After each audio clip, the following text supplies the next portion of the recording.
Hey guys, me Sam Stein, managing editor at the Bulwark. I'm joined by Andrew Egger, author of Morning Shots, and we are here to discuss the latest truly head-scratching comments from Donald Trump with regard to the Jeffrey Epstein saga, controversy, whatever you want to call it. Before we do, subscribe to the feed. This one is a particularly weird video. I mean, I've been thinking about why he said this, and I'm having trouble sort of understanding it, except in the worst possible explanations. But Trump, apparently on Air Force One, I believe coming back from overseas, was asked about his following out with Jeffrey Epstein. And he had said something like this yesterday about how it was nothing to do with Epstein's character, but the fact that Epstein stole personnel from Trump when Trump was at Mar-a-Lago and Epstein was around that area. But then he expanded upon it today, and this is what he had to say. Epstein has a certain reputation, obviously. I'm just curious, were some of the workers that were taken from you, were some of them young women? Were some of them young women? Well, I don't want to say, but everyone knows the people that were taken. And it was the concept of taking people that work for me is bad. But that story's been pretty well out there. And the answer is yes, they were. Yes, they were young women? What did they do? In the spa. In the spa? Yeah, people that work in the spa. I have a great spa, one of the best spas in the world at Mar-a-Lago. And people were taken out of the spa, hired by him. In other words, gone. And other people would come and complain, this guy is taking people from the spa. I didn't know that. And then when I heard about it, I told him, I said, listen, we don't want you taking our people, whether it was spa or not spa. I don't want him taking people. And he was fine. And then not too long after that, he did it again. And I said, out of here. Mr. President, did one of those stolen, persons, that include Virginia Giuffre? I don't know. I think she worked at the spa. I think so. I think that was one of the people. Yeah. He stole her. And by the way, she had no complaints about us, as you know. None whatsoever. Okay. I don't know where to begin. I mean, for me, it's he stole her. Like she's a piece of his property.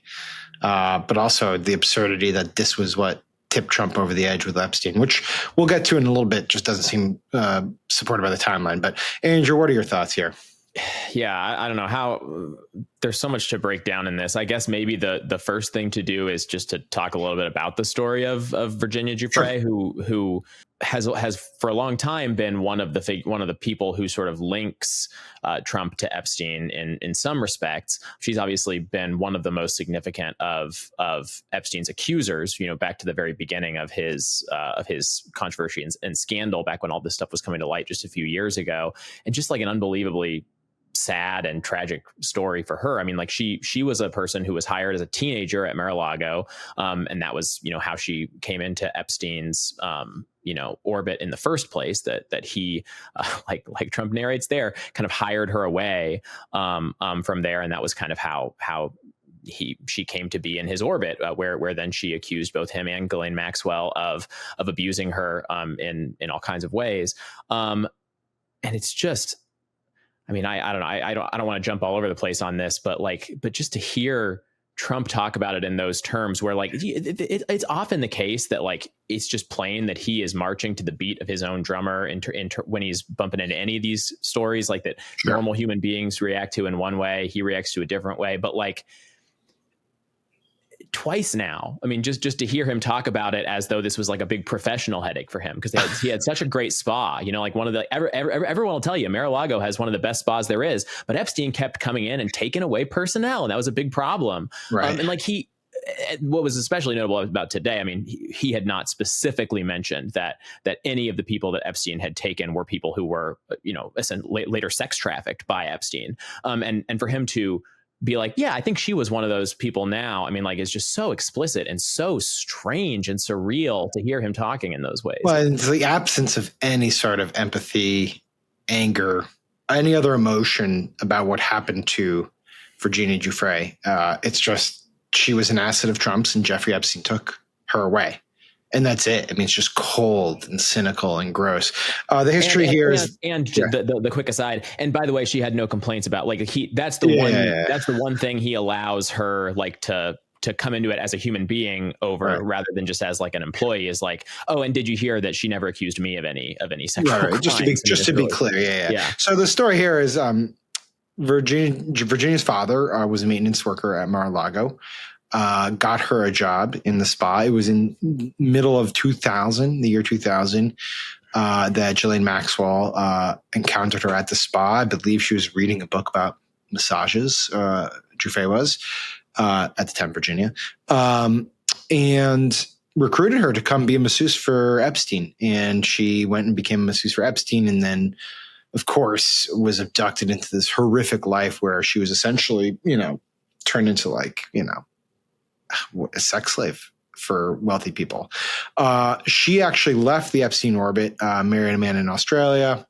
And then when the first accuser came to light in the Palm Beach area around Epstein, authorities went to Virginia Giuffre at that point in time and asked her to corroborate or to help figure out what was actually going on with the Epstein circle. And she became perhaps the most important witness in this whole entire saga.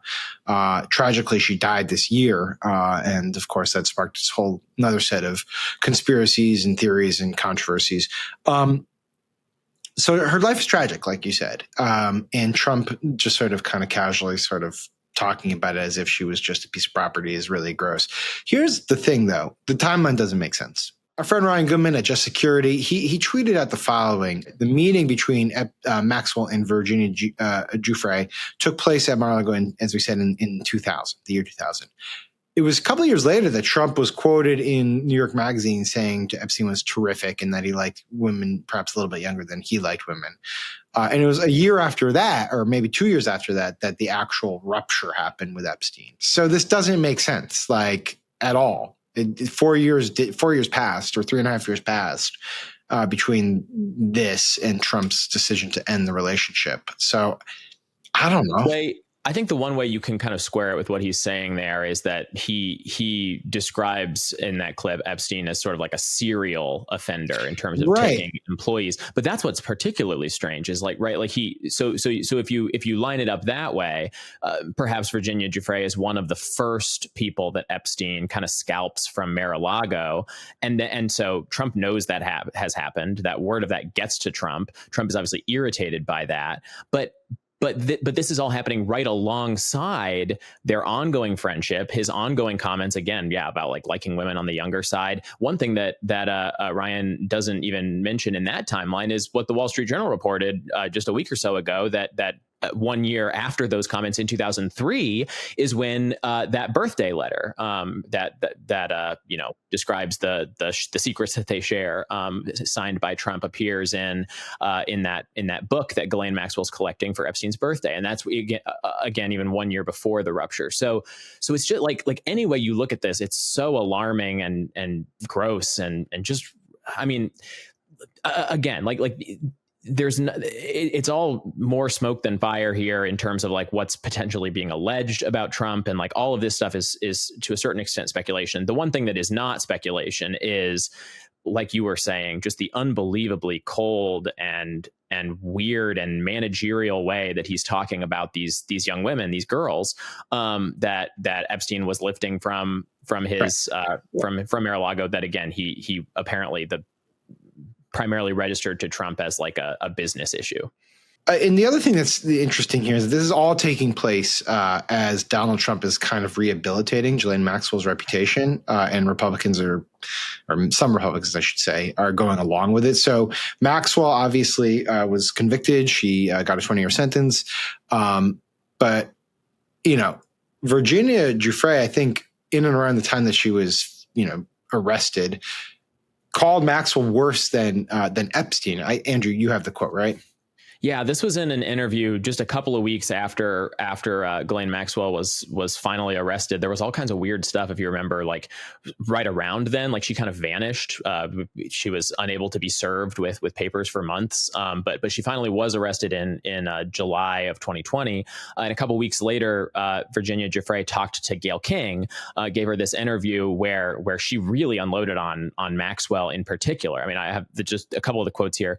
She's a monster. She's worse than Epstein. She did things even worse than Epstein did. She was vicious. She was evil, and she's a woman. She was pulling the strings. She had his money. He had her contacts, but Ghislaine was much more conniving and smart than Epstein ever was. So, I mean, there's like very, very striking. And again, right at this moment today, Ghislaine Maxwell is petitioning the Supreme Court basically to overturn her sentence on one procedural technicality, while also sort of trying to portray herself as a victim, her own self of Epstein, and kind of a scapegoat for his crimes. And that is certainly not the picture that Virginia Giuffre painted of her. Right. So it's creating this incredible and sad dichotomy where Maxwell is getting rehabilitated to a degree. Giuffre obviously is passed, but her name is being dragged through the mud yet again. And this morning, or I should say this afternoon, Maxwell's attorney made news when he said that she would be willing to testify to Congress if lawmakers offer her immunity and provide her with the questions in advance. This is according to the Washington Post. The letter was to James Comer, who is the chair of the House Oversight Committee. Comer, according to this piece, we should say, subpoenaed Maxwell to give a deposition to his investigators. He wants it on August 11th, but he said through a committee spokesperson that he's preparing a formal response to the letter from Maxwell's attorney, but that at least one of Maxwell's conditions was off the table, and that would be the committee will not grant congressional immunity for her testimony. So we'll see where that goes, but it's clear that Maxwell is getting some sort of quasi-rehabilitation here as MAGA world sort of, you see like people on Newsmax being like, well, maybe she was like wrongly accused. It was Me Too, and who knows what was going on here. And so all that is an incredibly sad coda to this story here. One other thing on that, like there are some burblings of that, right? I think the main thing that you're hearing from Trump and from the people around, well, specifically from people like around Trump, like people like Comer, is they're trying to create this new dichotomy as far as the Epstein story is concerned, where they're trying to minimize the importance of the Epstein files. They're trying to minimize the importance of the stuff that DOJ could in theory release, because that was what got Trump into all this trouble in the first place, that he said he'd release them and then went back on that Bondi said she'd release it and then went back on that. And they're trying to redirect to this other thing. They're trying to make Ghislaine Maxwell's potential testimony like the centerpiece of this. And there's all kinds of different reasons why that is. Talked about that with Mona on a podcast this morning, wrote about this morning in Morning Shots. But Comer here is also kind of an interesting guy, because his committee voted last week to subpoena the Epstein files, right? And yet he has been kind of slow walking that. He's bound by House rules to do that now, to actually issue a subpoena to the White House to get those files. But it's interesting that he himself is kind of participating in this move of like, maybe those files aren't actually all that important, because maybe Joe Biden tainted them and planted stuff in there. But maybe the real way to get to the truth is by talking to Ghislaine Maxwell. And she, I mean, just like, obviously we can't speak with personal knowledge to what she did to Virginia Giuffre, but we know, I mean, it is open and shut from the stuff that was presented at her trial that she participated in all kinds of horrible stuff, that she was not a victim of Epstein. She was a co-conspirator, his top co-conspirator in a lot of this stuff. She's a person whose life and reputation are ruined forever, right? And so she's like playing this like a person who really has nothing to lose, who has no shame, who there's only upside to her for her here, right? Is like, if she feels like if she plays her cards right, she could in theory come out of this with a presidential pardon or with some kind of reduced sentence or something like that. Yeah. And so just it's remarkable to watch this all play out in real time, where she and her team are openly angling for that, and Trump is again not ruling out potentially pardoning her. He has said that a couple times in the past couple of days. And again, Republicans are not totally stupid on this stuff, right? I mean, they know the optics of them Mike themselves Johnson, getting too associated with her. Mike Johnson, notably, Mike Johnson was like, I would not pardon her. No, he might go along with it if Trump does it, but he was very straight on the Sunday shows. He's like, when pressed. I mean, his initial reaction was to say, that's Trump's decision, and I'm not going to get ahead of the president on that. But I mean, that's the tension right there. It's like they all know. We don't really know what the president's going to do. We don't know why he's gesturing exactly. Well, I mean, they kind of do for these strategic reasons I've talked about. They know it's a possibility, but they also see like the immense dangers for the obvious reasons. Yeah. Well, I guess the story stays in the storyline because Trump keeps talking about it in really odd ways. All right, Andrew, thank you, buddy. Appreciate it. Thank you guys for watching this. We're going to be obviously on top of this. It continues to take really crazy twists and turns, and we'll be covering it both on our Substack. You should subscribe there. Honestly, it's great stuff. And on our YouTube feed, subscribe here. It's great stuff as well. We'll talk to you soon.